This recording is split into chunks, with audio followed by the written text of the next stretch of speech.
19h, vous regardez Al 24 News et merci de nous rejoindre pour cette nouvelle édition. Tout de suite les titres. Dernière escale de la tournée européenne du chef de la diplomatie algérienne à Berlin. Ahmed Attaf confirme que l'initiative de médiation du conflit russo-ukrainien proposée par Alger est saluée par Poutine.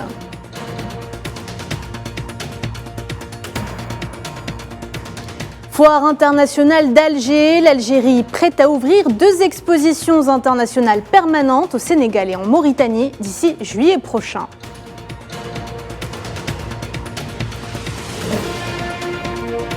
Conflit en Ukraine, la diplomatie russe met fermement en garde contre le stationnement des troupes de l'Alliance Atlantique en Ukraine.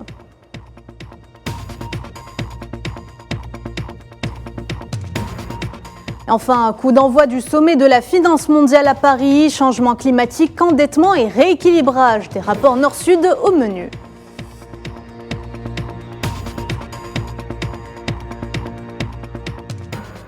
Bonsoir à tous. L'actualité de ce jeudi marquée par les félicitations adressées par le secrétaire général des Nations Unies au président algérien Abdelmadjid Tebboune suite à l'élection du pays comme membre non permanent au Conseil de sécurité. Antonio Guterres a souligné que cette distinction témoigne des efforts importants consentis par l'Algérie en faveur de la paix et de la sécurité dans la région et au niveau international. Il a également salué l'attachement continu de l'Algérie aux principes et valeurs de la Charte des Nations Unies ainsi que son engagement profond et sans relâche en faveur du multilatéralisme.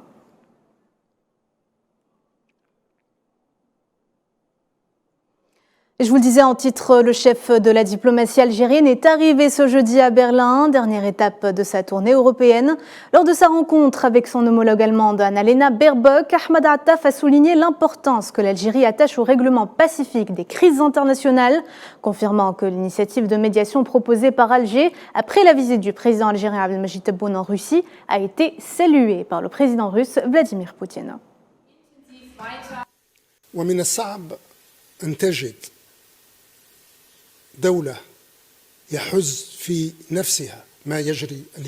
Il est très difficile de voir ce qui se passe, ça nous fait mal. Cela fait mal à un pays de voir ce qui se passe entre l'Ukraine et la Russie.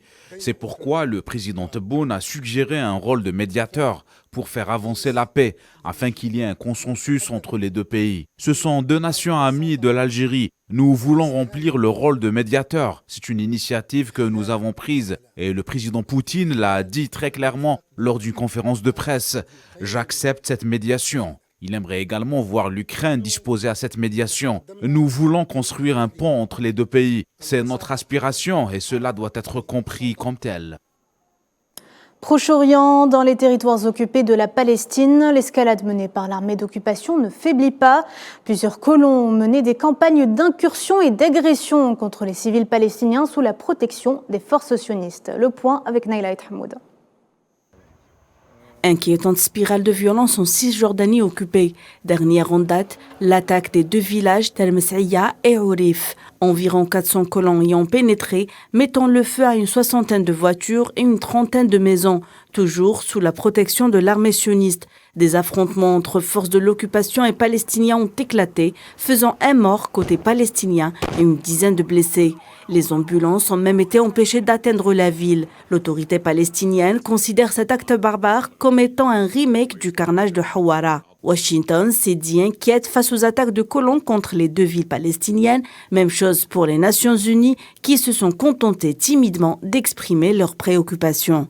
Nouvel engrenage de violence dans le sud de la Cisjordanie occupée. Un jeune palestinien a été blessé ainsi qu'un adolescent a été capturé lors d'affrontements avec les forces d'occupation dans le camp de réfugiés d'Adheisha au sud de Beit Lahm. La horde sauvage sioniste a pris d'assaut le camp, ce qui a conduit à l'éclatement d'affrontements au cours desquels l'armée sioniste a tiré des balles, des bombes sonores et à gaz. Les tensions ne cessent de grimper depuis plusieurs mois et l'arrivée au pouvoir du gouvernement de l'extrême droite. Le gouvernement d'occupation sioniste a approuvé des mesures visant à faciliter et à augmenter la construction en délivrant 13 000 permis de construire en seulement 6 mois. Faisant fi du facteur humain palestinien. 3 nouveaux martyrs, dont un adolescent de 17 ans, s'ajoutent à la très longue liste de Palestiniens tombés sous les attaques sionistes. Les 3 jeunes hommes ont été assassinés par un drone de l'armée sioniste hier soir. L'engin visait un véhicule dans lequel se trouvaient les 3 martyrs avec un missile dans la zone du Sahel au nord de Jenin. Les ambulances ont été empêchées par les forces sionistes d'accéder sur le lieu du crime.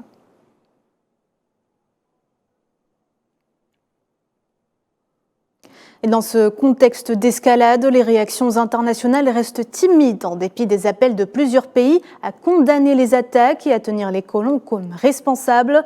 Le secrétaire général des Nations Unies, Antonio Guterres, a condamné les crimes perpétrés par les colons sionistes dans les villages palestiniens de Naplouse et de Ramallah, qualifiant les faits d'actes terroristes tout en soulignant la nécessité de mettre fin aux tensions et d'empêcher une nouvelle escalade.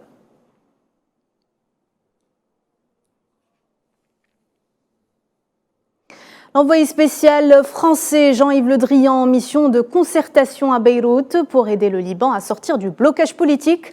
L'ex-ministre des Affaires étrangères français s'est entretenu avec le Premier ministre libanais ainsi que le patriarche maronite, exprimant l'inquiétude de Paris quant à la situation de blocage politique et les conséquences des crises économiques et sociales qui touchent tous les Libanais.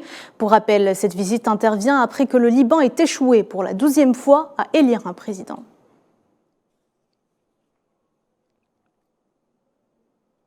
Une cinquantaine de migrants marocains sont portés disparus depuis plus de 10 jours au large du sud du Maroc après avoir tenté de rallier l'Espagne à bord d'une embarcation clandestine. Dans un communiqué, l'Association marocaine des droits humains a appelé ce jeudi les autorités à enquêter et à intervenir immédiatement pour révéler le sort de ces jeunes.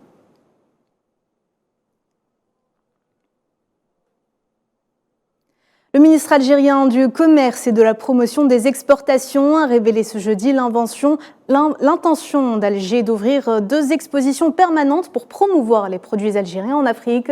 Tayeb Zitouni a indiqué lors du lancement du Forum de l'investissement et de l'industrie au Palais des Expositions d'Alger que l'ouverture des 2 salons permanents au Sénégal et en Mauritanie aura lieu en cours du mois de juillet prochain.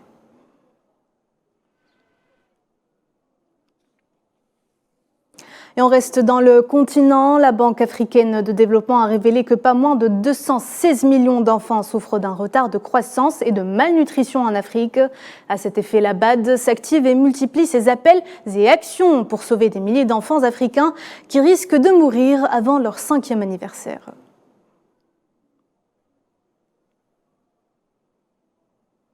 Au Soudan, il n'aura pas fallu attendre longtemps pour voir la dernière trêve voler en éclats. Les combats ont repris ce jeudi sur l'ensemble du territoire, notamment dans la capitale Khartoum, entre l'armée et forces de soutien rapide. Souhila Kelal. À peine les 72 heures de la trêve écoulées que les combats ont repris de plus belle à Khartoum, la capitale soudanaise. De plus en plus violents, les combats font rage entre l'armée régulière et les forces de soutien rapide. Tirs d'artillerie, obus, explosions et panaches de fumée. La situation semble être complètement hors de contrôle. Les 2 camps rivaux s'étaient engagés à cesser tout mouvement hostile et attaque pour laisser passer l'aide humanitaire durant le cessez-le-feu de 72 heures qui a été globalement respecté. Mais depuis, les hostilités ont repris et le chaos semble être de retour, laissant les citoyens terrés chez eux. Selon les témoignages, la banlieue nord de la capitale a été la cible de pillonnage d'artillerie et de combats. Les avions de chasse ont même survolé d'autres quartiers proches de cette zone. Mercredi 21 juin, le ministère des Affaires étrangères soudanais a accusé les forces de soutien rapide d'avoir attaqué et pillé l'ambassade du Pakistan et la résidence de l'ambassadeur d'Algérie à Khartoum. Le Darfour n'est pas en reste. Cette région de l'ouest du Soudan connaît des violences des plus meurtrières. Selon l'ONU, pas moins de 1100 personnes y ont été tuées. Les violences que connaît le Soudan depuis plus de 2 mois poussent des milliers de Soudanais à fuir quotidiennement les zones de combat, très souvent pour se réfugier au Tchad voisin. D'ailleurs, la situation à la frontière entre le Tchad et le Soudan devient de plus en plus compliquée. Selon les Nations Unies, plus de 150 000 personnes ont déjà fui le Darfour vers le Tchad, un afflux de réfugiés qui inquiète les autorités tchadiennes. 45 terroristes du mouvement Shebab ont été neutralisés en Somalie après une opération commune entre les services de renseignement du pays et des parties étrangères dans la région de Shebili. Selon le ministère de la Communication somalien, les éléments ciblés préparaient une attaque contre des institutions de l'État qui se trouvent en lutte contre le mouvement terroriste depuis 19 ans.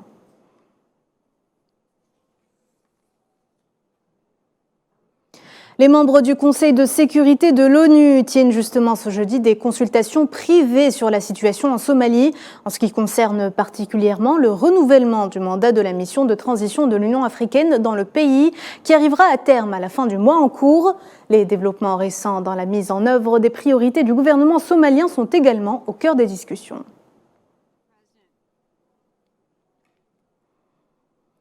Lors d'une réunion du Conseil de sécurité russe en présence du président Vladimir Poutine, la défense russe a affirmé que les forces de Kiev avaient réduit leurs opérations dans le sud et l'est de l'Ukraine après avoir subi de lourdes pertes. Amin Touta.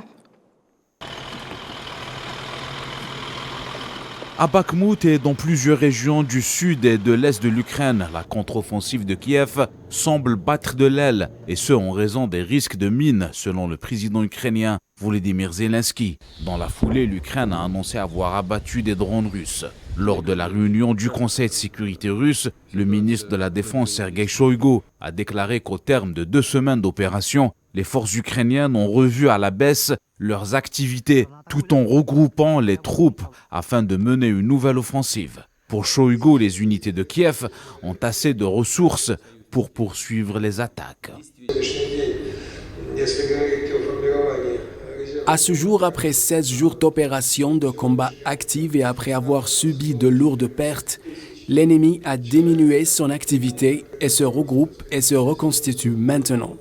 Fournit des ressources supplémentaires aux unités et aux bataillons qui seraient en mesure de mener de nouvelles offensives. C'est la situation sur un axe. Sur les autres axes, l'ennemi a encore assez de force pour continuer les attaques.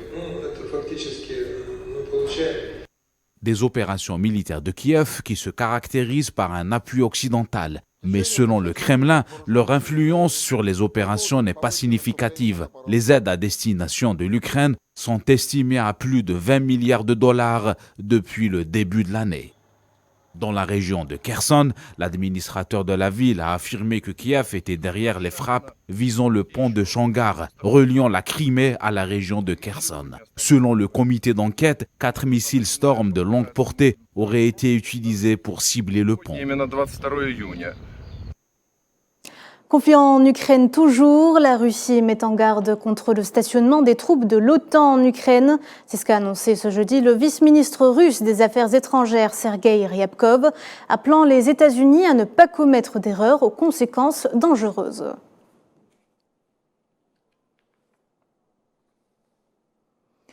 De son côté, le président ukrainien Volodymyr Zelensky a accusé la Russie de préparer un attentat terroriste impliquant une fuite radioactive à la centrale de Zaporizhzhia, chose que le Kremlin a fermement démentie, qualifiant les allégations de mensonges.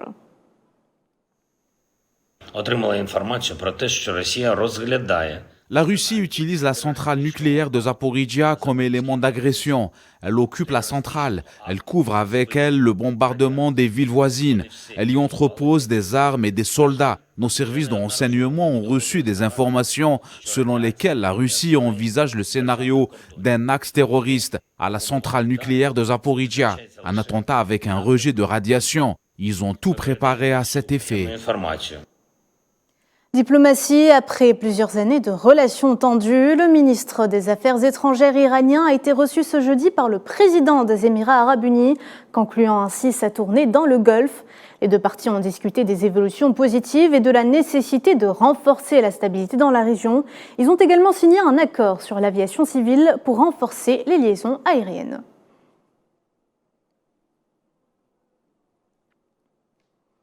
Un navire des gardes-côtes américains a navigué mardi dernier dans le détroit de Taïwan lors d'un transit que la Chine a qualifié de battage public, après que le secrétaire d'État américain Antony Blinken ait conclu une visite très médiatisée et largement surveillée à Pékin. Pour rappel, le détroit politiquement sensible qui sépare la Chine de l'île de Taïwan est une source fréquente de tensions entre les deux pays.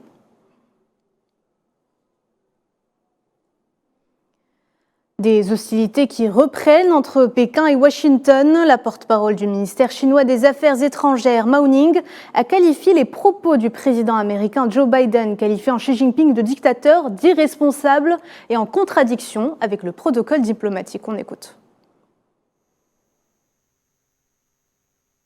Les remarques de la partie américaine sont extrêmement absurdes, irresponsables et violent gravement les faits fondamentaux, le protocole diplomatique et la dignité politique de la Chine. Elles constituent une provocation politique ouverte. La Chine est fortement mécontente et fermement opposée à cela.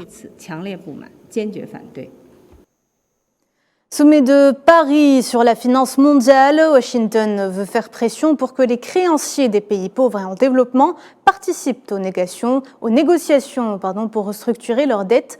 C'est ce qu'a affirmé la secrétaire américaine au Trésor, Janet Yellen, ajoutant que la viabilité de la dette est un pilier essentiel de la stabilité économique et que la communauté internationale doit s'unir pour soutenir les pays actuellement en crise. On écoute. Les recherches se poursuivent ce jeudi pour retrouver une personne toujours portée disparue dans les décombres d'un immeuble du 5e arrondissement de Paris au lendemain d'une forte explosion d'origine indéterminée qui a fait 6 blessés graves. Les faits se sont produits hier. Une explosion suivie d'un incendie a provoqué l'effondrement d'un immeuble abritant une école de mode privée.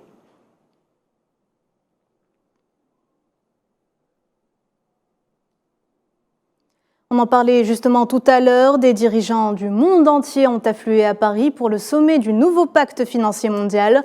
Un sommet qui se veut la base d'un nouveau départ à bien des égards. Lutte contre le changement climatique, l'endettement et le rééquilibrage des rapports Nord-Sud sont à l'ordre du jour. Safwan El-Messabré. Réformer le système financier international, définir un partenariat financier plus équilibré entre le Sud et le Nord, tels sont les slogans des organisateurs qui traduisent une ambition de taille. Paris accueille le sommet pour le nouveau pacte financier mondial. L'idée est née au dernier sommet de la COP27 en Égypte. Plusieurs axes seront à l'ordre du jour, le climat, l'endettement des pays du Sud vis-à-vis du Nord et la mise en place de banques multilatérales de développement, entre autres. Autre préoccupation majeure, notamment pour les pays du Sud, la problématique de la dette qui devient source de crise financière et économique dans plusieurs nations, à l'instar de l'Argentine ou du Liban. Écoutez, retarder le traitement de la dette nuit à la fois aux créanciers et aux débiteurs. La communauté internationale doit s'unir pour soutenir les pays qui sont actuellement en crise et cela est pour moi une priorité absolue. Janet. L'enjeu est cependant plus large. Le système financier international est pour beaucoup devenu obsolète. Les organismes financiers internationaux tels que la Banque mondiale ou le FMI sont jugés de plus en plus inadaptés aux besoins des pays du Sud. L'architecture de la finance internationale actuelle est issue des accords de Bretton Woods de 1944. La priorité était alors la reconstruction de l'Europe. 79 ans plus tard, de nouveaux défis ont émergé et des pays désormais indépendants exigent d'être pris en considération. Économie, la Banque centrale suisse a relevé jeudi son taux directeur de 25 points de base pour le porter à 1,75%, malgré la récente déclaration de décélération de l'inflation. Elle laisse la porte ouverte à de futures hausses de taux. La BNS a maintenu sa prévision de croissance à 1% pour 2023, disant s'attendre à une croissance modeste pour le reste de l'année, compte tenu de la faiblesse de la demande extérieure.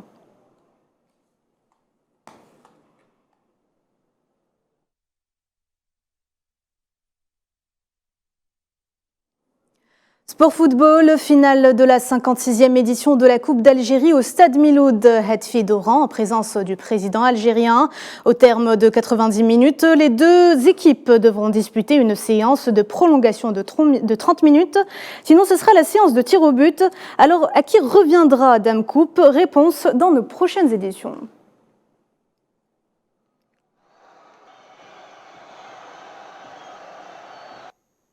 C'est la fin de cette édition. Merci de l'avoir suivi. L'actualité continue sur Al24 News. Au revoir.